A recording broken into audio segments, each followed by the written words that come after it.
दौसतु बेलगाम के अगले एपिसोड में आप देखेंगे कि अनवर शानी से कहता है कि तुम्हारा ध्यान आजकल कदर होता है, तुम्हें बहुत परेशान देख रहा हूं मैं।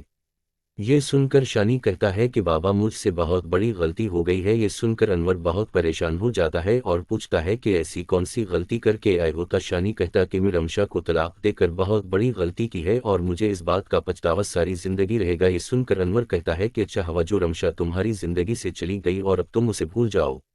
दूसरी तरफ आप देखेंगे कि एनी को रमशा की शादी के बारे पता चल जाता है और वो इस बात से बहुत खुश होती है और दुआ करती है रमशा और अफनान बहुत खुश रहें।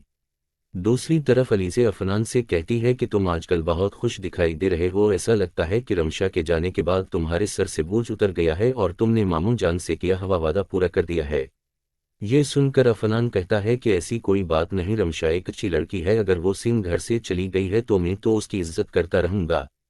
ये सुनकर मुंह बनाकर कमरे में चली जाती है।